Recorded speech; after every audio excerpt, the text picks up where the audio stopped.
बीडमध्ये संतोष देशमुख हत्या प्रकरणामध्ये रोज नवीन ज्या अपडेट्स आहेत त्या समोर येत आहेत आणि या नवीन अपडेट्समध्ये आता वेगवेगळ्या राजकीय नेत्यांची नावंसुद्धा रोज सातत्यानं समोर येताना दिसत आहेत आणि काही नेते जे आहेत ते दुसऱ्या नेत्यांवरती आरोप प्रत्यारोप करताना सुद्धा यामध्ये दिसत आहेत आणि आता या प्रकरणामध्ये वाल्मिक कराड यांना अटक करण्यात आलेली आहे। म्हणजे खंडणीचा गुन्हा त्यांच्यावरती दाखल आहे, मात्र खंडणीचा गुन्हा आणि संतोष देशमुख हत्या प्रकरण या दोन्हींचा आपापसामध्ये संबंध आहे असा दावा CID करून करण्यात आलेला आहे। संतोष देशमुख हत्या प्रकरण आता CID हँडल करत आहे, त्यामुळं वेगवेगळ्या अंगानं याचा तपास सुरू आहे आणि जसं की सगळ्यांना माहिती आहे की या प्रकरणामधील 3 मुख्य आरोपी अद्यापही फरार आहेत, त्यामुळे त्यांचा सुद्धा वेगवेगळ्या पथकांच्या माध्यमातून शोध सुरू आहे। आता या प्रकरणामध्ये एक नवीन अपडेट आहे, ती आहे वाल्मिक कराड ज्यावेळेस सरेंडर व्हायला गेला होता त्यावेळेस त्याला जी सोडायला गाडी आली होती या गाडीच्या संदर्भातली। आणि सगळ्यात याच्यामध्ये आश्चर्याची गोष्ट अशी आहे की वाल्मिक कराडला जी गाडी सोडायला आली होती ती गाडी अजित पवार म्हणजे महाराष्ट्र राज्याचे उपमुख्यमंत्री अजित पवार यांच्या ताफ्यामध्ये होती असा खळबळजनक दावा जो आहे तो बजरंग सोनवणे, सुरेश धस आणि अंबादास दानवे या तिन्ही नेत्यांनी केलेला आहे। त्यामुळे आता या विषयावरती वेगवेगळ्या अँगलनं चर्चा सुरू झालेली आहे आणि अजितदादांच्या ताफ्यातली ही गाडी वाल्मिक कराडला सोडण्यासाठी पुण्यामध्ये CIDच्या कार्यालयामध्ये गेली कशी, ही गाडी नेमकी कुणाची आहे या संदर्भामध्ये पुढील काही मिनिटात आपण जाणून घेणार आहोत। नमस्कार, मी निलेश, आपण बघताय मुंबई तक। तर संतोष देशमुख हत्या प्रकरणाच्या इर्दगिर्द आता बऱ्याच घटना घडताना दिसत आहेत आणि यामध्ये सातत्यानं नेते जे आहेत ते आता वेगवेगळे धक्कादायक गौप्यस्फोट करताना दिसत आहेत। आता राष्ट्रवादी काँग्रेस शरदचंद्र पवार पक्षाचे खासदार बजरंग सोनवणे यांनी एक गौप्यस्फोट केलाय आणि अर्थात त्या गौप्यस्फोटाला दुजोरा दिलाय भाजपचे आमदार सुरेश धस यांनी। याच अवतीभोवती शिवसेना उद्धव बाळासाहेब ठाकरे पक्षाचे अंबादास दानवे यांनी सुद्धा याच गाडीच्या विषयाच्या इर्दगिर्द असा आरोप केलेला आहे आणि त्यांनी सुद्धा वेगवेगळे दावे केलेले आहेत। बजरंग सोनवणे यांनी आधी काय म्हटलंय ते आपण बघूयात। बजरंग सोनवणे यांनी असं म्हटलंय, संतोष देशमुख हत्या प्रकरणात अजित पवार हे ज्यावेळेस मस्साजोगला संतोष देशमुख यांच्या निवासस्थानी त्यांच्या कुटुंबियांची भेट घेण्यासाठी गेले होते त्यावेळी त्यांच्या गाड्यांच्या ताफ्यामध्ये आरोपी वाल्मिक कराडची गाडी सुद्धा होती असा धक्कादायक आरोप जो आहे तो बजरंग सोनवणे यांनी केलाय।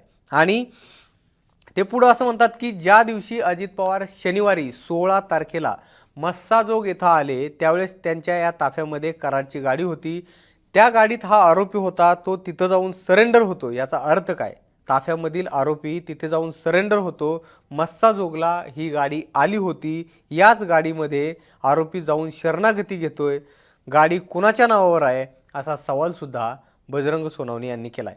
इतकंच नाही तर परळीतून पुणे, त्यानंतर गोवा आणि पुन्हा पुणे असा वाल्मिक कराडचा प्रवास सुरू असताना पोलीस नेमके काय करत होते असा सवाल सुद्धा बजरंग सोनवणे यांनी विचारलाय। याशिवाय 15 तारखेला शपथविधी सोहळ्याला सुद्धा आरोपी वाल्मिक कराड हा उपस्थित होता नागपूरमध्ये असा सुद्धा दावा सोनवणे यांनी केलाय। असा दावा अंबादास दानवे यांनी सुद्धा केला होता की अंबादास दानवेंनी सुद्धा सांगितलं होतं की नागपूरच्या अधिवेशनामध्ये वाल्मिक कराड हा होता, त्याचा शोध का घेतला गेला नाही। याच गोष्टीला पुढे घेऊन जाताना भाजपचे आमदार सुरेश धस यांनी सुद्धा अजितदादांच्या ताफ्यातल्या पांढऱ्या गाडीतून वाल्मिक कराडनं सरेंडर केलं, ही गाडी दादांच्या ताफ्यासोबत मस्साजोगला गेली होती, या गाडीत कोण बसलं होतं असा सवाल सुरेश धस यांनी केलाय। एकंदरीतच वाल्मिक कराडला सोडायला आलेली ही जी पांढरी गाडी आहे ही गाडी आता अजितदादांचं नाव सुद्धा या प्रकरणाकडे आणताना दिसत आहे। वाल्मिक कराड ज्या दिवशी सरेंडर झाला त्या दिवशी साधारणतः दुपारी 12:15च्या सुमारास तो तिथं CIDच्या कार्यालयामध्ये सरेंडर झाला।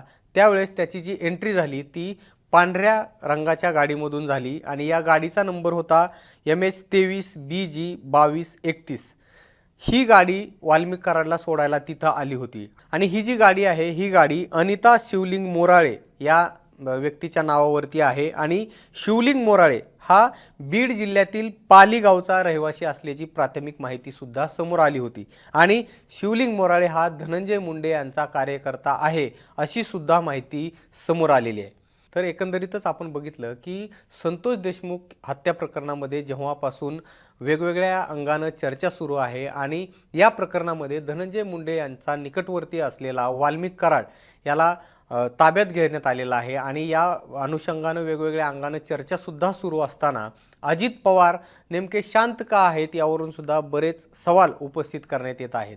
अर्थात मस्साजोगला जाऊन अजित पवारांनी संतोष देशमुखांच्या कुटुंबियांची भेट घेतली, मात्र या भेटीच्या दरम्यानच त्यांच्याच ताफ्यामध्ये जी गाडी होती तीच गाडी वाल्मिक कराडला सोडण्यासाठी कशी आली असा सवाल आता उपस्थित होताना दिसून येतोय.